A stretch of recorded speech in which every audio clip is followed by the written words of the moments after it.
안녕하세요, 기유입니다. 오늘은 지난 11월 24일 발표된 트럼프 대통령의 제네시스 미션을 분석해 보려고 합니다. 겉보기엔 단순한 AI 행정명령 같지만 실상은 조금 다릅니다. 이건 미국 정부가 AI를 앞세워 어떤 딥테크 산업을 국가 차원에서 키워낼지 선언한 미래 산업 청사진이나 다름없습니다. 내용이 방대한 만큼 시리즈로 나누어 깊이 있게 다뤄볼 예정인데요. 오늘 1편에서는 가장 중요한 4가지 정도만 확인하려 합니다. 첫째, 제네시스 미션이 정확히 무엇인지. 둘째, 행정명령의 자금은 어떤 구조로 흘러가는지. 셋째, 미국이 공식 지목한 6대 딥테크는 무엇인지. 넷째, 투자자가 체크해야 할 포인트는 무엇인지입니다. 제네시스 행정명령을 통해 앞으로 미국의 자본과 인력이 어디로 집중될지 그 큰 그림을 미리 그려보는 시간이라고 생각해 주시면 됩니다. 내용이 기대되신다면 구독과 좋아요 부탁드리겠습니다. 그럼 바로 시작하겠습니다. 2025년 11월 24일 트럼프 대통령의 제네시스 미션 행정명령이 발표됐습니다. 원문을 보면 내용이 좀 긴데 요약해서 한 문장으로 정의하면 이렇습니다. 미국이 가진 모든 과학 인프라를 하나의 AI 플랫폼 위로 올리는 작업입니다. 행정명령 원문을 보면 이 미션의 변혁적인 과학 발견을 위한 국가적 노력이라고 규정하고 있습니다. 핵심 키워드는 통합입니다. 그동안 부처별로, 연구소별로 흩어져 있던 데이터와 장비를 싹 다 모으겠다라는 겁니다. 에너지부가 컨트롤 타워가 돼서 연방정부의 방대한 과학 데이터, 17개 국립연구소의 실험 장비, 그리고 슈퍼컴퓨터와 클라우드 자원을 미국 과학안보 플랫폼이라는 하나의 그릇에 담게 됩니다. 이게 무슨 의미인지 좀 더 설명하자면 미국은 지금 단순한 연구 지원책을 내놓은 게 아닙니다. 가설 수립부터 실험, 시뮬레이션, 로봇 제어까지 알아서 수행하는 거대한 국가 AI 연구 공장을 짓겠다고 선언한 겁니다. 그렇다면 이 거대한 공장에서 무엇을 찍어낼까요? 여기에 미국의 차세대 먹거리가 다 들어 있습니다. 행정명령 원문에 명시된 순서 그대로 미국 정부가 법적으로 못 박은 6가지 핵심 섹터를 확인해 보겠습니다. 첨단 제조, 바이오테크, 핵심 소재, 핵 분열 융합 에너지, 양자, 반도체, 이 섹터들의 공통점이 보이시나요? 돈이 미친 듯이 돌고 오래 걸리지만 성공하면 세계 패권을 지는 분야들입니다. 민간 기업 혼자서는 감당하기 힘든 이 영역에 미국 정부가 우리가 판을 깔아줄 테니 들어와라 라고 신호를 준 것입니다. 그렇다면 궁금한 점이 생깁니다. 이 행정명령에는 어떤 기업이 끼어 있나? 행정명령에는 기업명이 없지만 제네시스 미션 공식 홈페이지에서 초기 협력사 명단을 확인할 수 있습니다. 클라우드에서는 아마존, 마이크로소프트, 구글, IBM, 반도체에서는 엔비디아, AMD, AI 모델에서는 엔트로픽과 오픈 AI입니다. 결론은 명확합니다. 미국이 만드는 국가 AI 플랫폼의 입구는 결국 빅테크 클라우드 4곳과 GPU 양대 산매, 그리고 AI 모델이 지키게 된다는 뜻입니다. 투자 관점에서 시장을 나누어 보면 2가지로 나눠볼 수 있을 것 같습니다. 첫째, 백엔드와 인프라 시장입니다. 초기 단계에서는 이 플랫폼을 구축할 클라우드와 반도체 기업들이 기본값으로 수혜를 입을 겁니다. 둘째, 프론트 파생 시장입니다. 플랫폼이 깔리고 나면 그 위에서 돌아갈 각 섹터별 특수 장비, 소재, 소프트웨어 기업들에게 2차 수주 기회가 올 겁니다. 지금은 초기 파트너만 확인된 단계입니다. 진짜 돈이 되는 프로젝트 발주는 이제 시작인 것입니다. 앞에서 본 제네시스 미션의 청사진은 분명 거대합니다. 하지만 투자자의 관점에서 정책을 볼 때 가장 먼저 직시해야 할 것은 화려한 비전이 아니라 정책 발표와 실제 기업 이익 사이에서 존재하는 시차입니다. 백악관의 서명이 결국 투자자들에게 반영되기까지는 통상적으로 다음에 5단계 집행 프로세스를 거쳐야 하기 때문입니다.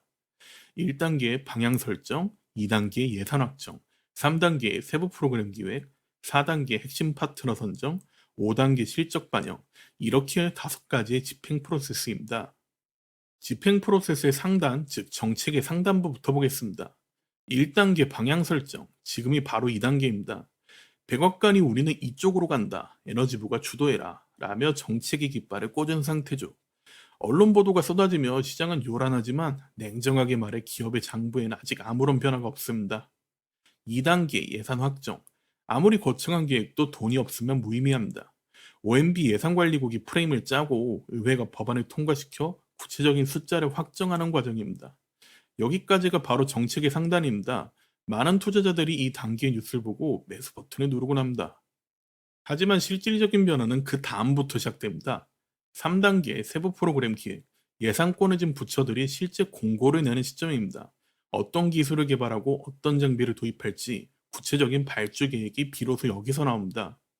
4단계 핵심 파트너 선정, 2단계가 되면 국립연구소와 대학, 그리고 민간 기업이 최종 수행사로 결정됩니다.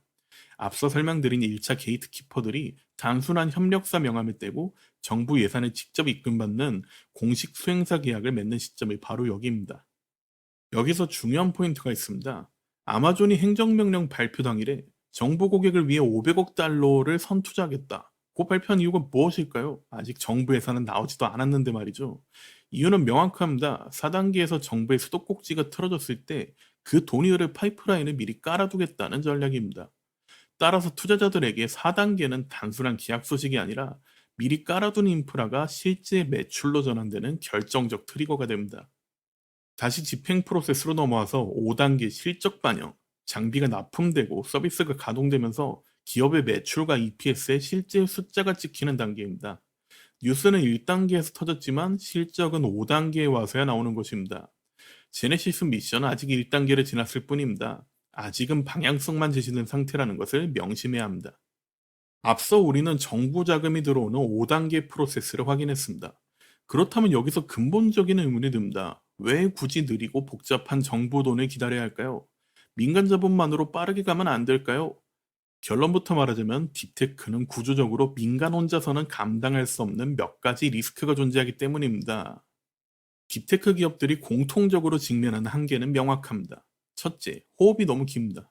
신약, 핵융합, 양자, 우주항공 분야는 연구부터 상용화까지 최소 10년 단위의 시간이 필요합니다. 3년 안에 수익 내라는 일반 벤처 캐피털 자금으로는 버티기 힘든 구조입니다. 둘째, 초기 비용이 천문학적입니다. 실험 설비, 파일럿 라인, 원자로, 위성 발사대 등을 갖추려면 프로젝트 하나에 수천억 원에서 조 단위 자금이 들어갑니다. 매출이 없는 상태에서 이런 고정비를 감당하는 건 사실상 불가능합니다.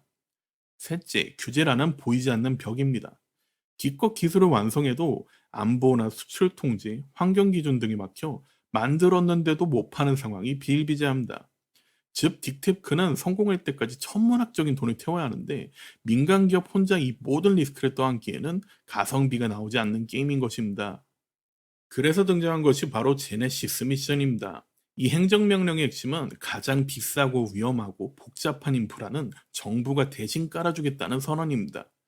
연방정부가 보유한 방대한 과학 데이터, 국립연구소의 인프라, 슈퍼컴퓨팅 자원을 하나로 모아서 국가 AI 연구 플랫폼을 구축하고 민간 기업들은 그 위에 올라타라는 것입니다. 이로 인해 딥테크 비즈니스의 구조가 완전히 달라집니다.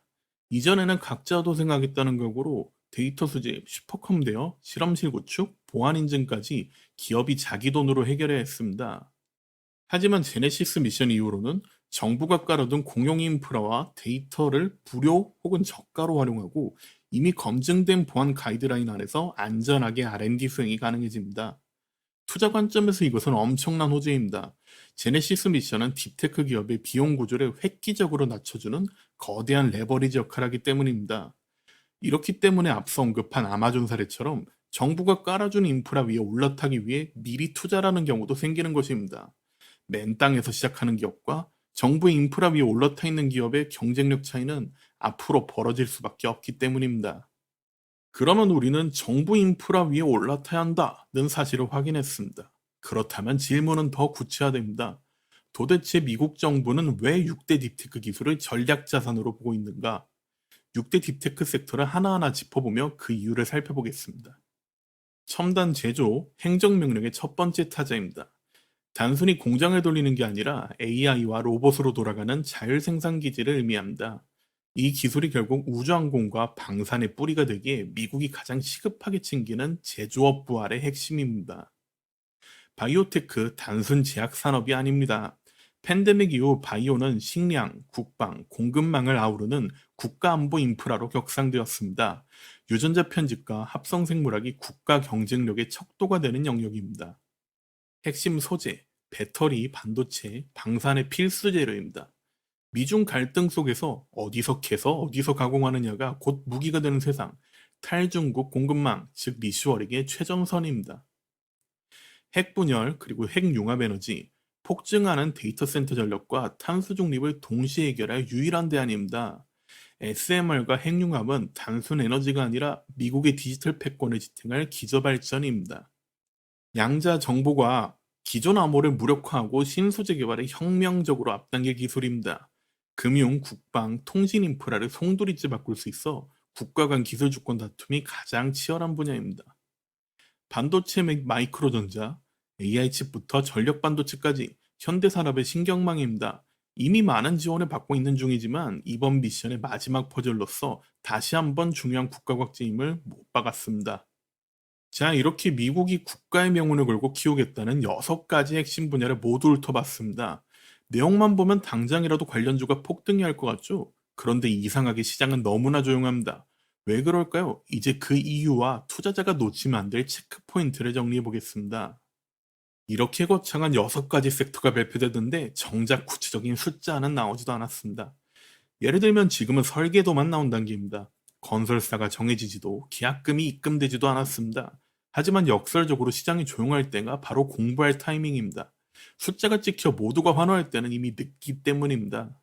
매수 신호가 아니라 워치리스트다. 따라서 이번 행정명령을 당장의 매수 신호가 아닌 향후 10년을 위한 워치리스트로 해석해야 합니다. 우리는 이번 미션을 통해 확실한 안전마진을 확인했습니다.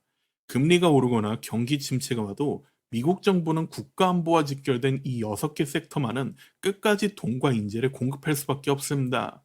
즉 버블이 꺼져도 살아남는 판이 어디인지 공식적인 가이드라인을 받은 셈입니다. 자, 그러면 이제 실전으로 돌아오겠습니다. 투자자가 체크할 3가지. 6대 딥테크 섹터 안에서 매력적인 종목을 발견하셨다면 매수 버튼을 누르기 전에 차분하게 다음 3가지 질문을 던져보시길 권해드립니다. 첫째, 내가 설명할 수 있는가? 어떻게 보면 이해 영역에 대한 질문입니다. 양자, 핵융합, 바이오, 이름만 들어도 어렵습니다. 남들이 좋다고 해서 무리하게 따라갈 필요는 없습니다. 6개 섹터 중 내가 비즈니스 구조를 이해하고 남에게 설명할 수 있는 분야부터 시작하는 것이 가장 안전한 전략입니다. 내가 아는 곳에 투자할 때 흔들리지 않고 오래 갈 수 있습니다. 둘째, 실제 정부 과제를 땄는가? 단순히 수혜기대감이라는 뉴스 헤드라인보다는 실질적인 연결고리를 확인해야 합니다. 이 회사가 실제로 정부 프로젝트를 수주한 레퍼런스가 있는지, 혹은 앞서 언급한 정부 인프라를 활용하고 있는지 체크해 보시는 걸 추천드립니다. 기대감은 빠질 수 있지만 계약은 실적으로 남습니다. 셋째, 버틸 현금은 있는가입니다. 가장 현실적인 문제입니다. 정부 회사는 계획부터 실제 집행까지 시차가 발생합니다. 중요한 건 그 시간이 지날 때까지 회사가 버틸 수 있는 기초 체력이죠.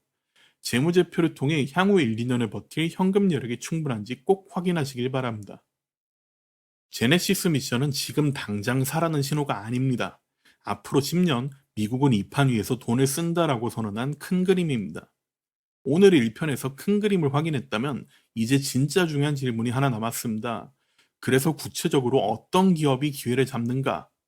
다음 2편에서는 이 큰 그림 위에서 우리가 과연 어떤 기업에 집중해야 할 것인가를 중점으로 구체적인 이야기를 이어가겠습니다.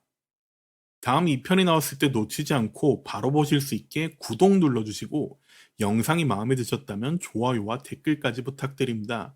영상 제작에 정말 큰 힘이 됩니다. 그럼 저는 더 깊이 있는 분석과 함께 2편으로 돌아오겠습니다. 감사합니다.